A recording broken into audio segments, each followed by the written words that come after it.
And welcome to our talk, The Good, the Bad, and the Ugly, hacking 3 cloud-native AI services with just 1 vulnerability. Last year, our team at Wiz found a critical container escape vulnerability in a little-known but very popular software component found in basically every AI cloud provider.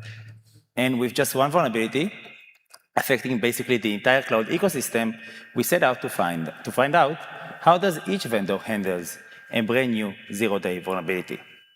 So let's dive in. So just a quick who are we before we begin. My name is Nir Ohfeld, and I'm the head of vulnerability research at Wiz. And here with me on stage is Hillai Ben-Sasson, one of our senior security researchers.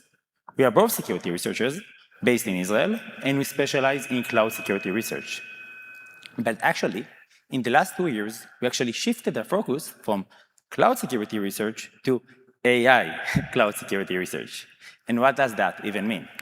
It means looking and finding vulnerabilities in the entire AI pipeline, from AI data sharing vulnerabilities, where we uncovered 38 terabytes of internal Microsoft training data, or finding an exposed DeepSeek database exposing user prompts and predictions, to finding service takeover vulnerabilities in the biggest AI as a service providers, such as Hugging Face, Replicate, and SAP. And after finding all of these vulnerabilities, we decided to shift our focus to look at the AI infrastructure itself, which will be the focus of today's talk. We found vulnerabilities in Olama, Redis, NVIDIA Triton, and NVIDIA Container Toolkit. So before we can start talking about AI infrastructure vulnerabilities, we need to understand what's AI infrastructure. Basically, answering the question of, how do I run AI? Okay, you're a company, and you want to start training your own AI model and serve it. So the first thing you are going to need to do is gather all of your data and put it in some sort of a database. Then, once you have the data, you'll use some kind of a training framework to turn this data into a model. And once you have your model ready, you can use some kind of an inference server to serve and infer your model. Okay, so after researching and finding critical vulnerabilities in most of these products, we thought, what if there's a level deeper? Something beneath all of this that is in common with everything related to AI. And the answer was quite simple. NVIDIA GPUs. NVIDIA GPUs are basically everywhere when it comes to AI. They are the one common factor between all AI providers. So with that in mind, we thought, what are the interfaces that these NVIDIA GPUs expose to developers? And because we are security researchers, what we actually asked ourselves is, what's the potential attack surface? So our first stop was the NVIDIA GitHub page, where you can see that we have a lot of source code to go through before finding vulnerabilities in NVIDIA. But we decided to focus in NVIDIA Container Toolkit. NVIDIA Container Toolkit is a container runtime developed and maintained by NVIDIA that allows Linux containers to interact with NVIDIA GPUs. This means that if you have a Linux container that needs to access a GPU, you are probably using NVIDIA Container Toolkit. And because it's KubeCon, I don't need to tell you that containers are basically the de facto way to ship and run software these days, making NVIDIA Container Toolkit highly popular in cloud environments. So, with that in mind, we created ourselves a new NVIDIA Container Toolkit container and compared how does this kind of a container differs from a regular Linux container. And one thing that immediately popped up to our mind is that the mount list in an NVIDIA Container Toolkit instance is very, very long, much longer than a regular mount list. So for those of you who are not familiar with what a mount is, it's basically a way to make host file system files accessible inside the container. This means that when you create a container, you can actually map the files from the host into the container. And when the container is going to be initialized, this mount operation is going to happen, making this file accessible. But it's also very important to keep in mind that this operation needs to happen in some sort of a safe environment. some sort. Can you hear me? Great. So this operation needs to happen in some sort of a safe environment, because at this stage, the container file system isolation is not yet fully initialized.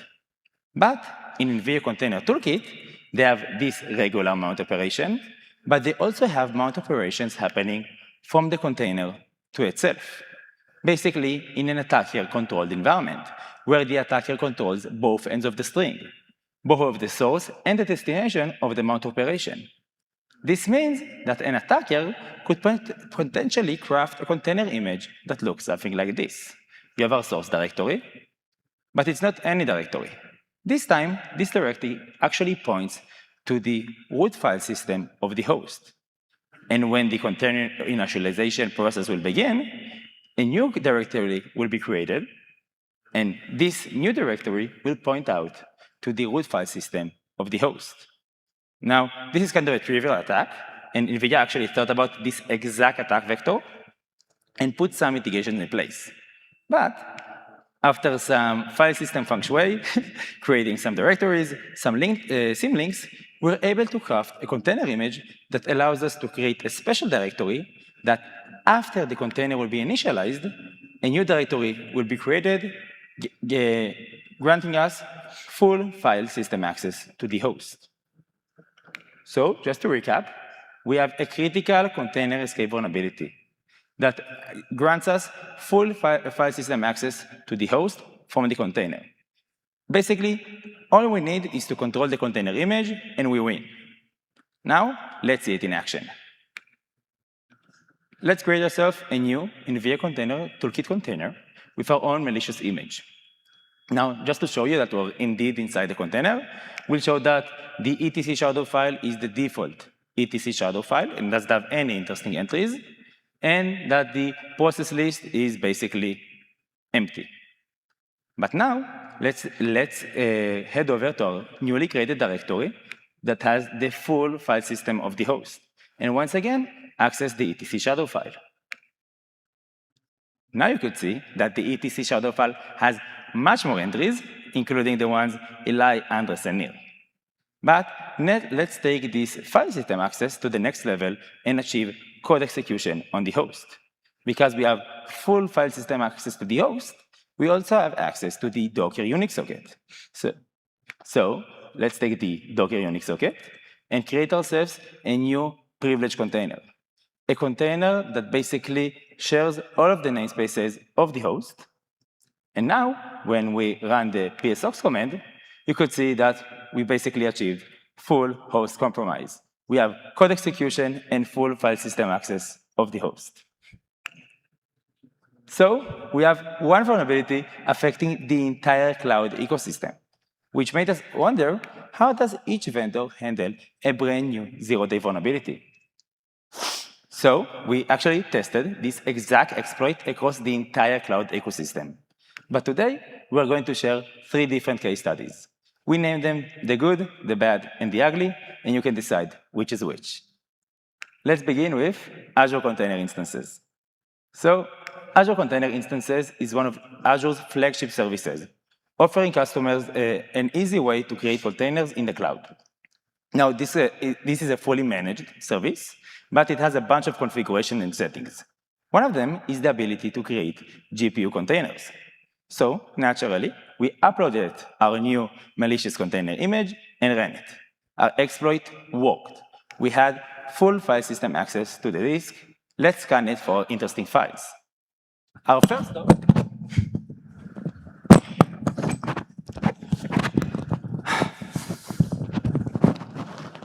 stop was the K8s file system. That way, we could enumerate the process list of the host and see if we share the same host across a different number of customers. But unfortunately, no. It was very, very clear that the host is dedicated only for our tenant. But it's an infrastructure host. Maybe it has some artifacts, maybe container images with secrets and source code. But once again, we didn't find anything interesting. But it's a Kubernetes node. It has Kubernetes credentials. Let's take these credentials and access the Kubernetes API server. But once again, we were out of luck, and we had no access to the Kubernetes API server due to network restrictions. But we still had code execution in place, so we could just escape to the host and bypass all network restrictions. We created ourselves a new privileged container that shares the network namespace of the host, basically bypassing all network restrictions. Now we can use the kubectl command and get all of the nodes in the cluster. But we see that we are basically the only node in the cluster. This was very, very surprising, because we already know from a previous research done by this guy from our team on the left, that the Azure container instances behind the scenes look something like this. We have our pod running on a dedicated node.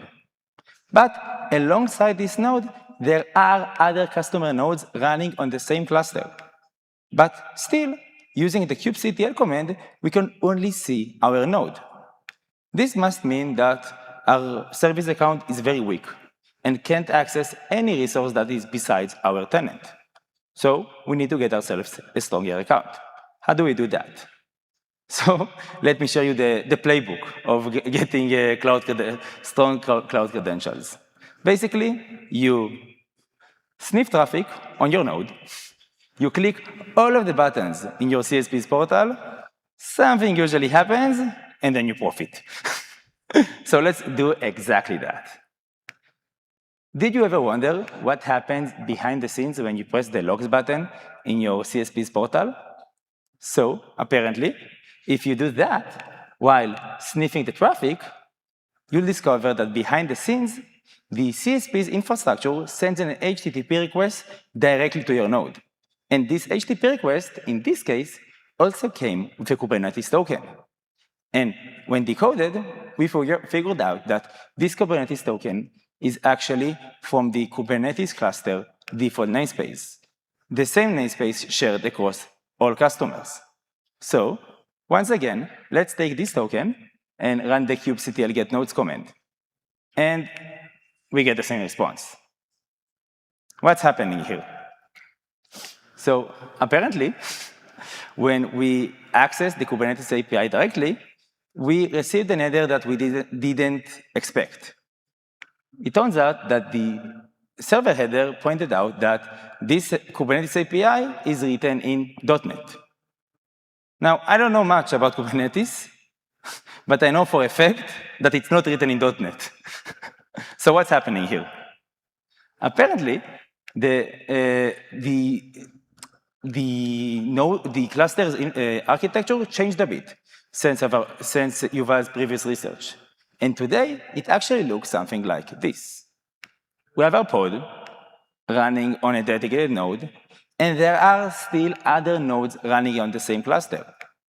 But in the same cluster, we have a new component, a virtual API server, which means that using this virtual API server, Azure makes it seem like we are running on a dedicated cluster while there are other nodes. The way it actually works is something like this. When we execute the get pods command, instead of our request reaching the Kubernetes API server directly, it first comes through the virtual API server. And if it's an allowed request, it will actually relay our exact request directly to the real Kubernetes API server in the cluster. But if it's a disallowed request, or it's unknown by the virtual API server, it will basically drop our request before it even reaches the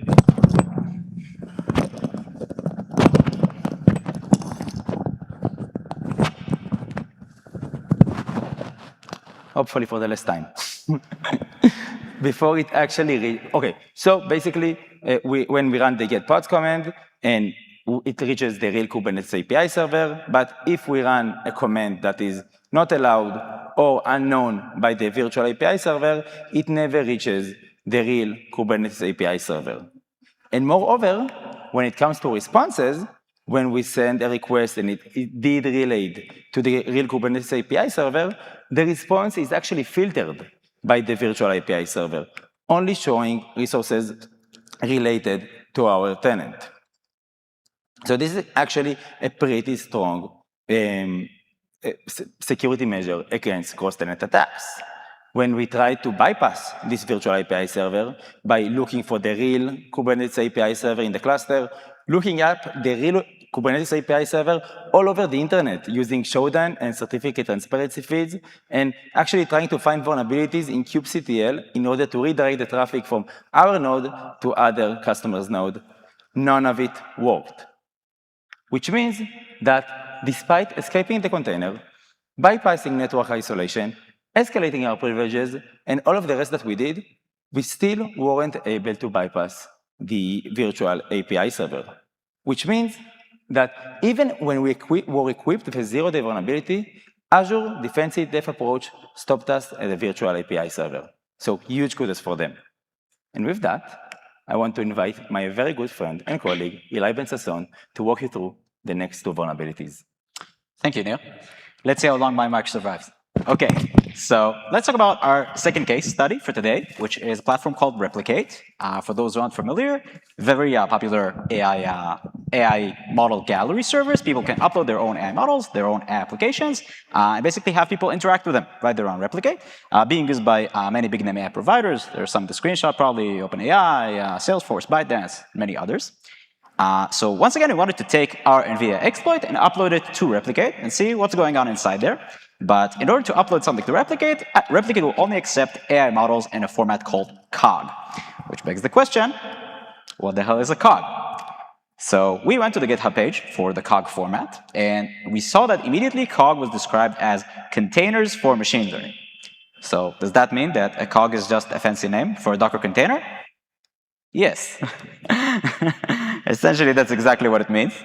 So we wanted to take our malicious container, our malicious NVIDIA container, and make it so it will be a COG-compliant container. The way we did that is by running the COG init command, creating a new empty container. Then we wrote a weaponized COG script, which basically inserted our exploit into the COG model. And then we ran COG push in order to push that model to Replicate. And the way we wrote our malicious AI model was actually quite cool. We wrote it so when you go on Replicate to our model, and you see a little text box that basically allows you to prompt, ask a question to the model. And instead of the prompt you write, for example, the ID command, our model will interpret that prompt as a command to run. It will run the ID command and return the output. In this case, showing you that we're running with root privileges. So now that we have our little AI model / shell, and we also have the NVIDIA Container Toolkit exploit running, then that means that we now have access to the host file system. Amazing. So the question is, what's next? Once again, like the previous time, we want to try to scan the file system and find what interesting files might be hidden inside. And the first stop in here was once again the procfs/proc, the list of all processes running on the host. We want to see what sort of technologies are running there, what sort of interesting information might be hidden in those processes. So we took a look at the process list. It was very long, lots and lots of processes, but one process caught our eyes immediately, specifically because of this flag, a connection string to Redis database. And the reason that this caught our eye was actually for two reasons. Reason number one, hello, there's a big plain text password right there in the command line. So of course, this is the first thing we noticed. But there was actually another reason as well. The reason was that, interestingly enough, we're actually already familiar with this exact Redis database in Replicate's network. Because of previous research done by this guy from our team, also on the left, we actually were already able to take control over this Redis database in a previous research that was unrelated to this vulnerability. So we already know what's the role of this Redis database in the cluster, in the network. This Redis was actually being used as a task queue. Every time that a user goes to their favorite model on Replicate, their favorite AI model, and asks it, is the sky blue? Prompts a question inside. That prompt will go to the Redis task queue, and Redis will distribute it to the relevant AI model. The AI model will return the response back to Redis, and then Redis will return it back to the user. Now, the reason that I'm telling you this, the reason that this is interesting, is because if you take a look at the right side of this diagram, you'll realize that this Redis database is connected not only to our AI model, but also to all the other customers' AI models as well. It's a shared Redis database. So let's try to imagine what we think that the service architecture looks like from our point of view. From what we understand, there's our pod that runs our exploit inside of it. That pod runs on some sort of Kubernetes node. And in addition to our pod, this node also hosts several other customer pods. In addition to this node, there are several other nodes also running customer workloads, all running in the same Kubernetes cluster. And in addition to all of those, in the same Kubernetes cluster, there is the Redis task queue. And the special thing about it is, once again, everyone is connected to the same queue. So in our previous research, we were, as I said, able to take over this Redis database, and we found out what the impact of it was. What can we do while taking control over this Redis database? This Redis database gave us access to all of the prompts and the predictions going on the replicate platform, and not only the ability to read those private prompts and predictions, but also the ability to interfere with them in real time. Meaning that a user goes on replicate, asks some question. Not only could I have seen that question, I could have also returned my own malicious answer instead. And that was not only true for the public models on replicate, but also for all the private models as well. So, we already knew how the Redis story ends. We just did it, and we now proved that we can do it again because we have a working password. So we wanted to see if there's maybe a different direction that we can take, another different way in order for us to take over the environment and prove that we have access to sensitive data. So we started to take a look at the Kubernetes angle, trying to see if we can somehow laterally move using the new privilege account that we found of the node. And when we started doing that, we suddenly encountered a major plot twist in the form of this error message that appeared in our replicate account, followed by a very nice email from someone from the replicate security team reaching out and basically saying, hey, we noticed there was some alerts triggered on your environment, and they wanted to figure out if this is some malicious activity or legitimate security research. So at this point, of course, we were able to prove our impact. So we summed everything, we stopped the research, summed everything up, and sent the report to the replicate security team. So kudos to them for having some very good detections on their environment. Quick recap of this entire attack from start to finish. We started out as the quote-unquote attacker, deploying our own malicious cog container to our own replicate pod. Using the NVIDIA exploit, we were able to escape to the underlying replicate node, and in that replicate node, we were able to disclose a password to the centralized Redis database. That Redis database gives instance to all the prompts and the prediction on the replicate platform, and including the ability to interfere with them in real time. All right.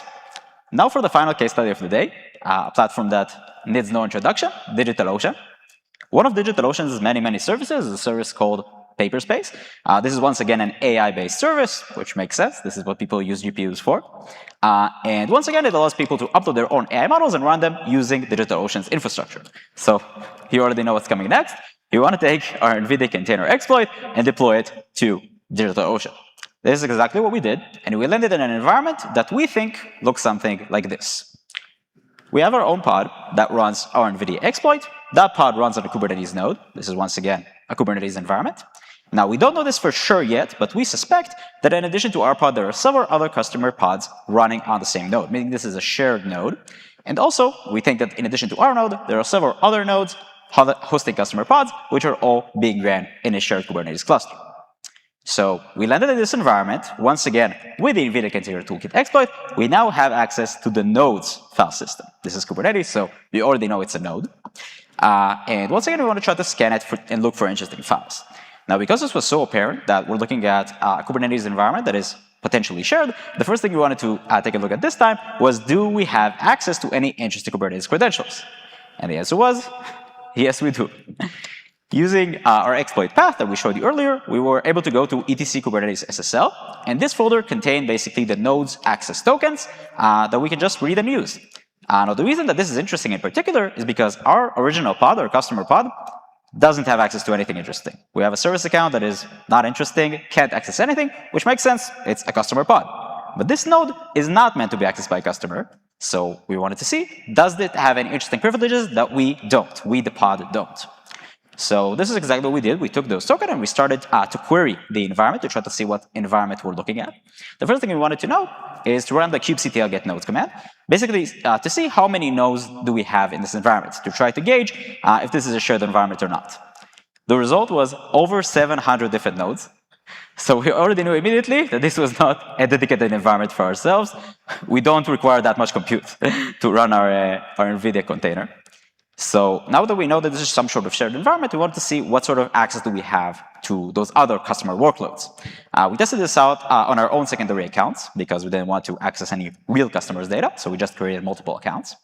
And on our account, we were basically able to access pretty much everything inside that pod. We were able to read files from that pod. We were able to read environment variables from that pod, basically a really privileged access to all those other customer pods.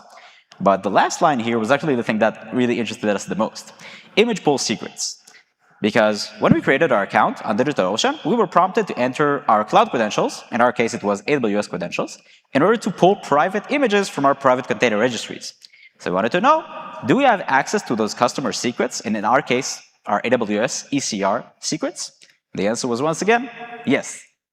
In the screenshot you can see, or it's censored, but you can imagine, my real-life AWS credentials in plain text, which gives access to my private AWS ECR repository.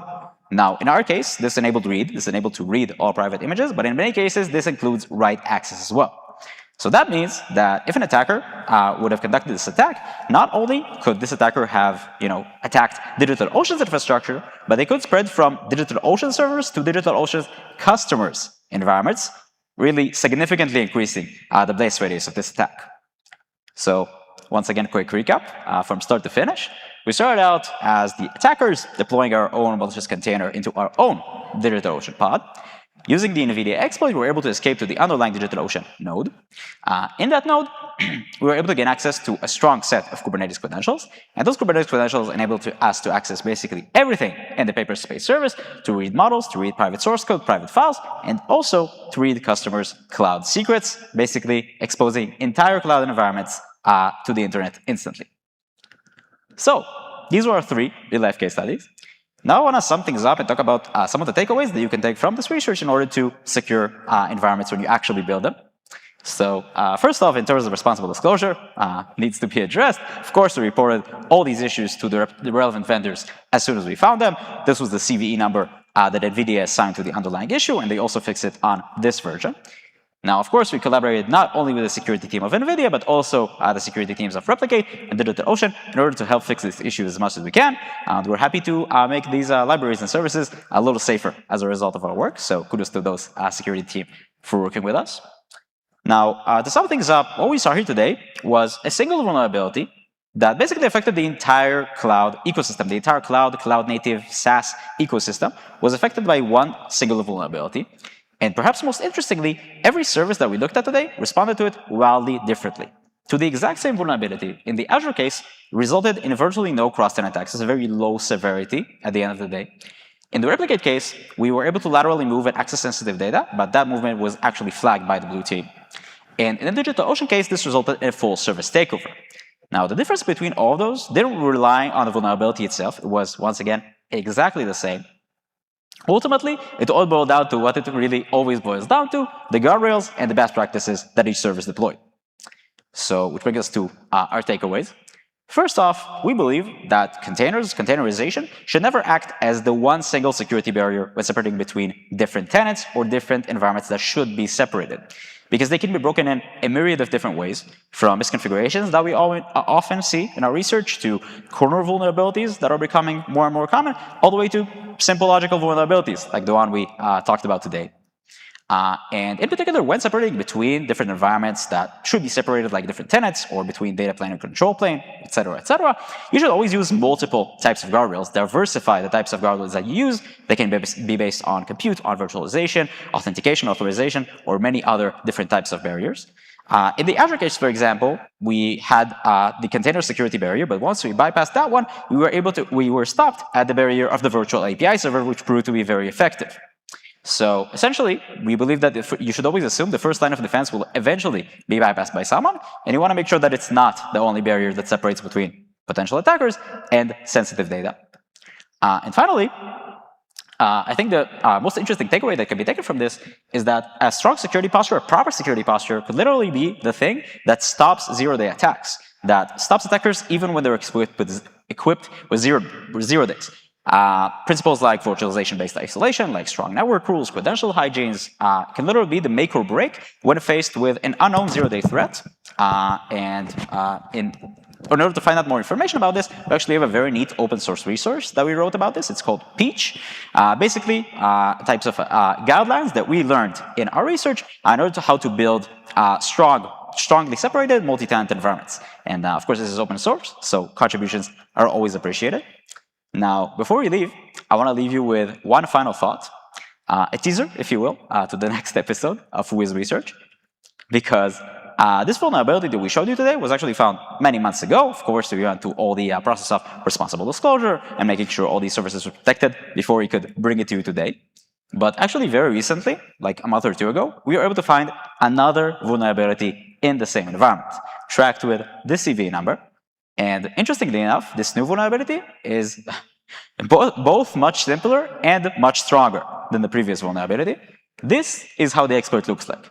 3 lines of Docker file, super simple. You provide your own arbitrary code. That code immediately runs outside of the container. This was, of course, also patched.